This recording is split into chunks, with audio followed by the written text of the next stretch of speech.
To be demonstrating how I attach leaves, and I know that sometimes in a tutorial it can be very difficult to see, and just because of the angle of the flower and then the camera and trying to get it in focus. But I thought I'll just do a separate video to show you using floral tape. You can use crepe tape.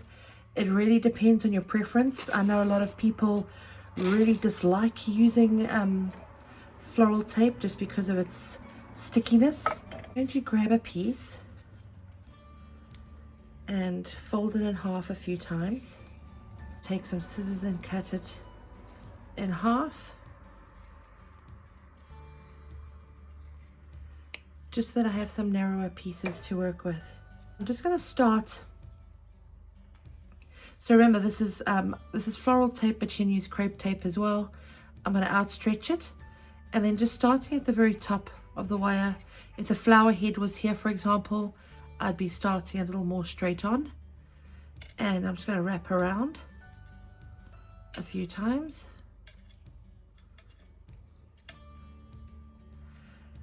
I'm going to place my leaf with a little bit of a stem sticking up. So what I'm going to do is, again, stretch it out. I'm going to go around, bend the leaf down. Also make note to keep the two wires parallel to each other. We don't want this wire to be wrapping around this main one. We want to keep them parallel to one another. So I've gone around. I'm going to go up and through, around, again, up and through, and then carry on wrapping it around.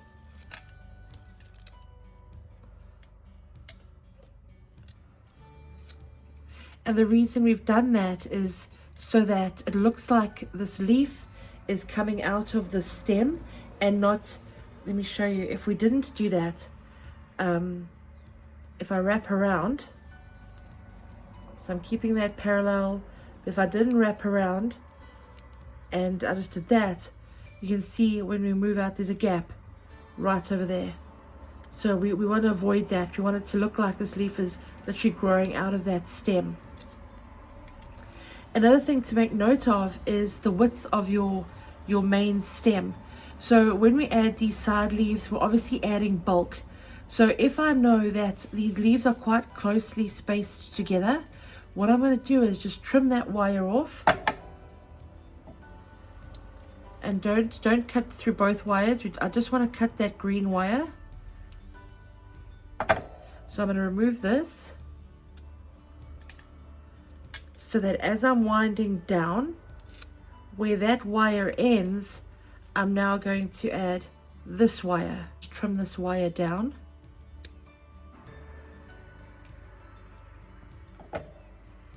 And the whole reason for doing that is to keep this main branch consistent in width all the way down. Sometimes when we add wires, it just kind of bulks up that main stem and looks very uneven. So this is one way to get it nice and even. So let's get our next leaf.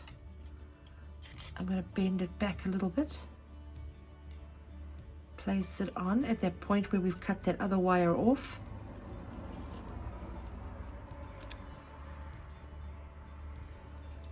Go around. Pull the leaf back. We're going to go up and around.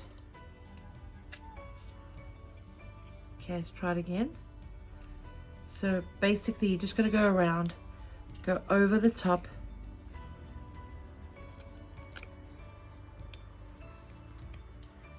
twist around,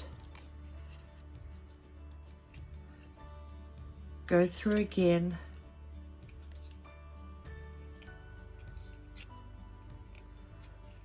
and twist down.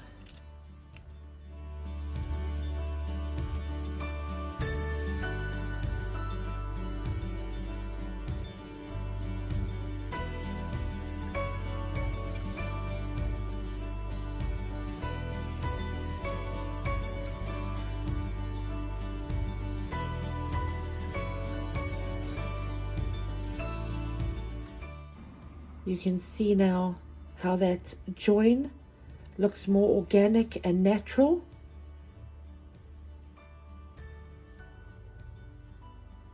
And the stem width has remained consistent. Let me just attach one, if you don't do that, just so you can see it up close. You can see how thin, and if I had to pull the leaf out a little bit, it creates this bit of a gap in there, which is not very natural compared to that, where it looks like it's literally growing out of the stem. So that's one of the reasons why we do that. And also, if this part here wraps around as I'm wrapping my floral tape, if I'm twisting as I'm going and that wire is twisting around, it creates this situation. So it's also why we keep these wires quite nice and parallel to one another, so that it creates a really clean branch and not all twisted like that, because that looks very I mean, I'm sure you could create some branches like that and it could work, but it's to avoid just this unnecessary sort of texture in a typical branch. So that is the way that I attach leaves, and it does give a very realistic and more natural and organic appearance. So when it comes to making leaf stems, or when it comes to adding foliage to flowers, this is generally my approach, so that it looks far more finished and far more natural.